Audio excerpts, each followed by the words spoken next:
It was 20 years ago that these 13 people, 12 of them teenagers, had their lives tragically cut short in the shootings at Columbine.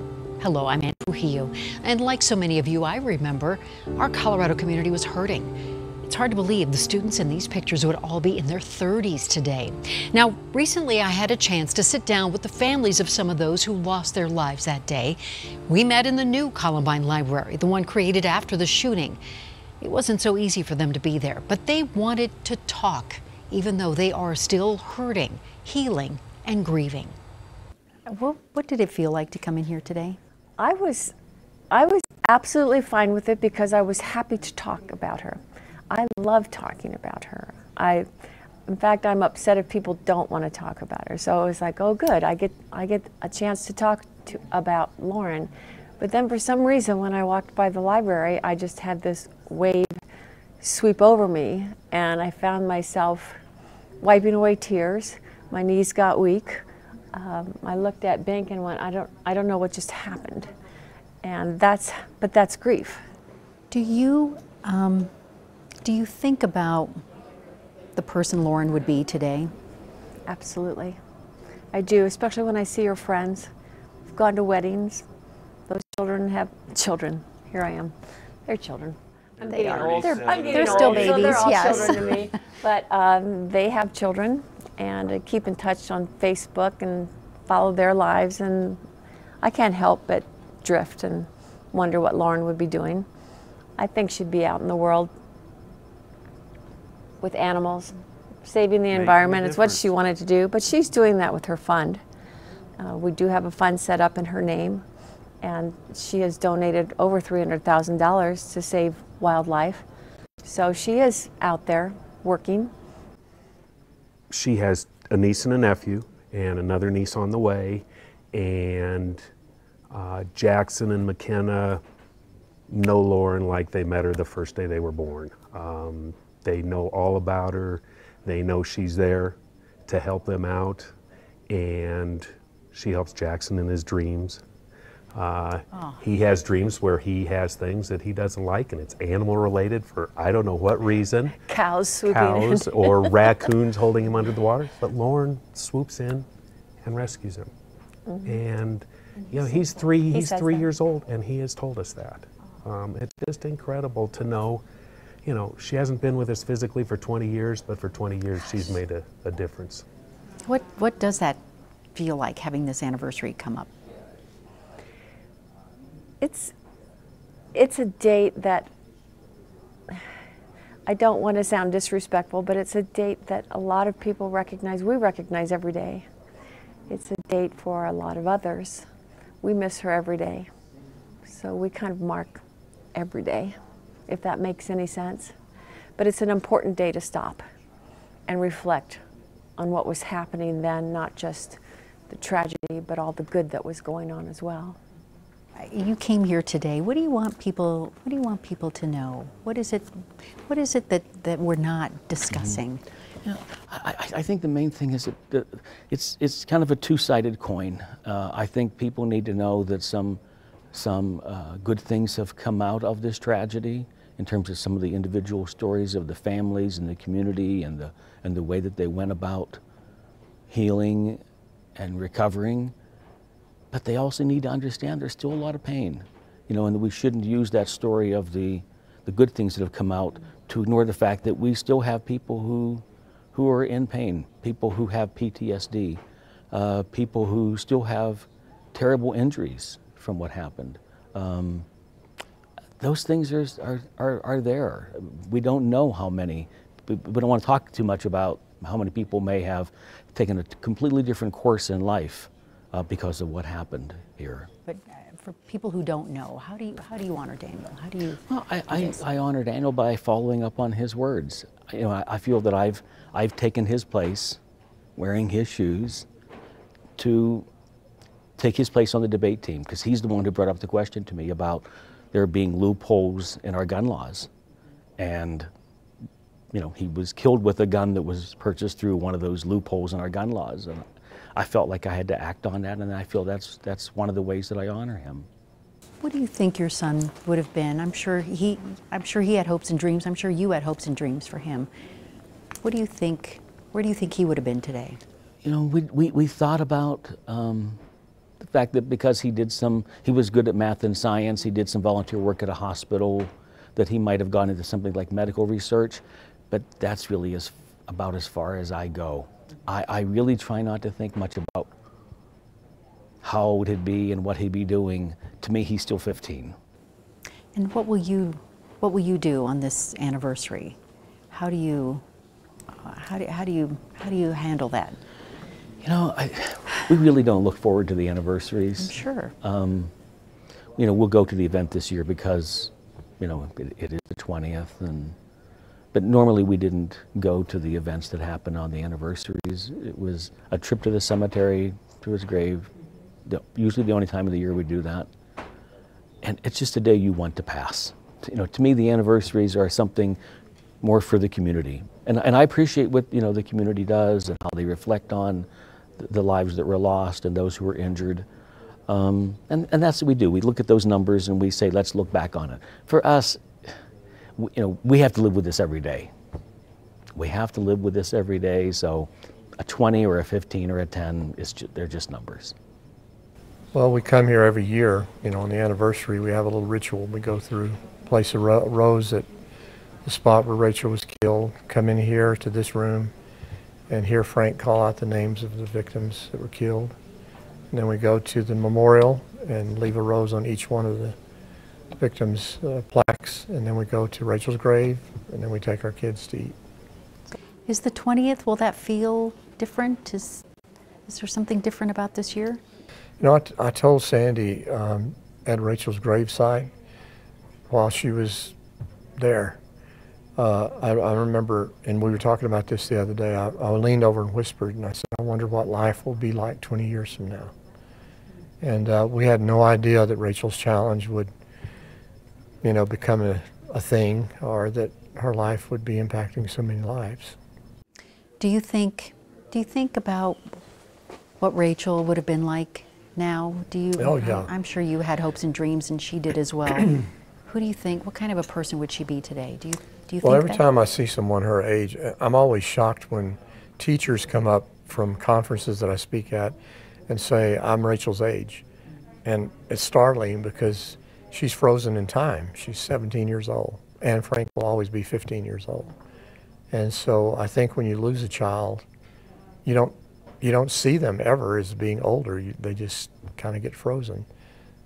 I also want to continue carrying on my dad's legacy, and I'm so grateful for people that still remember him. He taught for 24 years, and it never fails that I meet somebody that he taught, who he influenced. Is this community unique? I know, I mean, you're a therapist, so I'm sure you look at this from a completely different perspective. It does, I mean, when I hear interview after interview, people, this community is strong. Is that what happens in communities like at Marjorie Stoneman? I think when it happens in a specific place, the community plays a really big role. I think that this is a challenge for like the Las Vegas shooting, where you have people from all over the nation. But one thing that we know in the mental health world is how important support is, and how important it is to be connected with people that may understand what you've been through and what you've experienced. And I think that's one of the major lessons that we've learned, is that mental health support is crucial anytime somebody's experienced this type of trauma. With Columbine, I think that there is the extra emphasis, because it really was the most, it's hard to find the right word, but significant shooting between Columbine and Virginia Tech. So there were 8 years of focus on our community, almost predominantly in the realm of mass shootings. And so people have often looked at us as the example of what to do. So there's also some pressure that, you know, we had to try to come together, stay together. And we are families from different backgrounds, different beliefs, different economic status, you know, losing children or losing an adult, and yet we all have great love and respect for each other. And I think that that is also an example of how a community should operate, that even with, you know, different backgrounds and belief systems, we're still all in this together. How will you spend the 20th? Will you be part of the I'm going events to here? be part of the remembrance. I'm going to go sit on my dad's flower upstairs where he was shot. They put a flower in the hallway, and then go to the remembrance, and kind of feels like a handing off of the baton in a way. When the Parkland shooting happened, when I met those kids, I felt like I was handing off the baton. Like, I felt like, I'm sorry we failed you. Like, we did everything we could. And it's time for the younger generation to try again, that they may be able to reduce this more than we did. And I've got their backs. When we return, we'll hear from some of the students who were in the school the day of the shooting. Stay with us.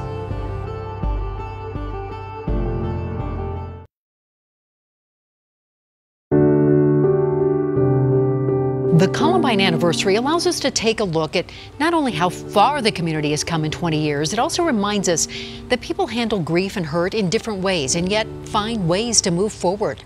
I got the chance to talk to 4 students who were in the school on the day of the shooting. And we start with Sean Graves, who lives with the scars and the pain of being shot 6 times. I try not to think about it on a daily. I mean, there's days that I wake up and my ankle hurts, or my knee's killing me, my back hurts. I wake up every day in pain. It's a question of where it's at that morning. And it's all related back to what I had gone through. Maybe not so much the initial, but the surgeries that I had after. Everything played a part in my daily routine, but I try not to focus on the negativity part of it. The dark side is what I kind of call it, as jokingly, the dark side, but I try to focus on the positive, or at least that's always been my position. Well, from the day, I mean, thinking positive has always been more of the position the road I try to take, whether it be forgiving those two so that I can move on mentally as well as physically, or try not to dwell on the past. How has that road been for you since? It's been rocky. I'm not going to say it's been a smooth road. It's definitely a dirt road. It's not paved yet, but I don't know, it's a journey, and who knows what life has around the corner. Why did you feel it was important to be here today? Well, I felt it was important for me to be here today because I understand the message that we as a community are trying to get across. And for me, I don't feel responsible, but I feel like that my time today is best here helping spread that message of hope, spread that message of positivity, and just show people that there is life outside of a dark portion of your life. It's just a sliver. If something horrible has happened, there is life after that. It's 2 things for me. It's my school where I had classes and my friends and teachers, and then it's also the place where my life changed forever, and now even what I do with my job now is because of what happened here.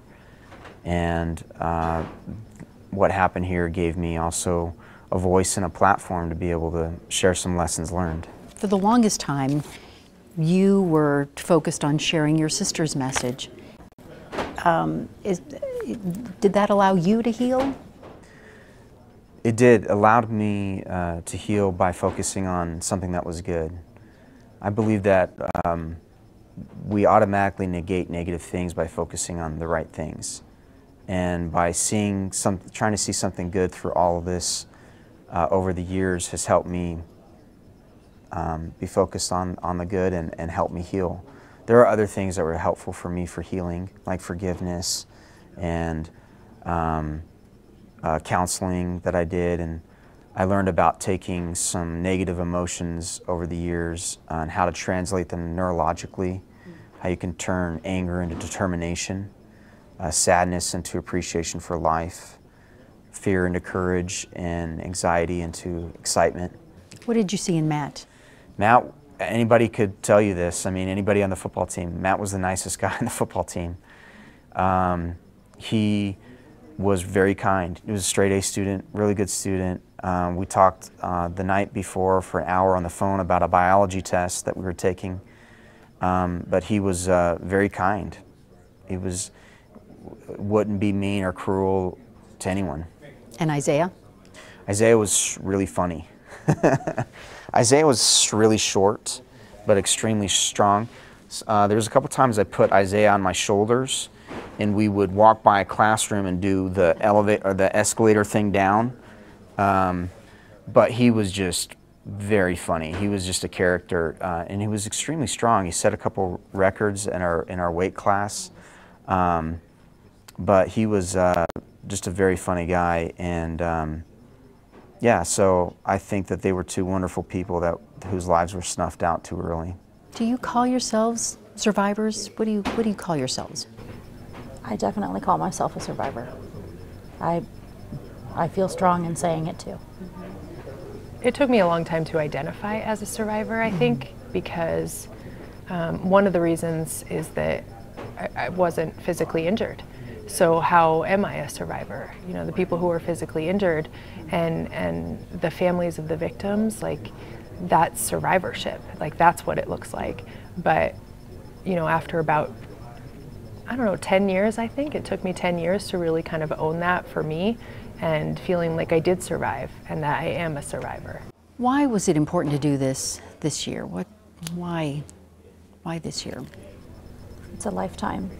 20 years is a lifetime. I think as survivors, each one of us have mile markers in our head, and some of those are years, and 20 years is a lifetime, and it's important to recognize that we have been capable and able of having that lifetime. So in the immediate aftermath, the community just came together. I mean, you couldn't go anywhere without seeing people and hugging almost complete strangers. You know, I mean, I remember going to the mall and somebody that was in one of my classes, but I didn't really know their name, but I knew they went to Columbine, and we just like hugged. And that feeling of connectedness and being together, and that's really what this 20 years is about. When we come back, how Columbine's former principal wants his community to be remembered and pay tribute to the Columbine 13.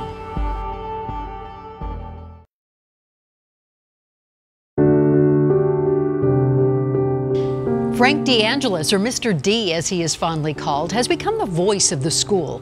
Now retired, the former principal tells us he wants everyone to see how the Columbine community has remained united these past 20 years, not just in honoring those who died, in committing to making this world a better place. Well, as Columbine, what we want to do is get that message out. Whether we agree or disagree, we need to do things to make the world better, and I think that's what we're hoping to share, a recommitment in memory of the 13, in memory of all the people who were injured, and not only those people, but also all the people that were so deeply impacted. And when we hear of Columbine, it is a time to remember, but it's also a time for hope. And Columbine, 20 years later, provides hope for these other communities that have faced devastation. Mr. DeAngelis tells us he still recites the names of the 13 every morning and every year at Columbine High School on April 20th. Thank you for joining us. We are going to leave you now with a tribute. Their images forever frozen in time as they were on April 20th, 1999.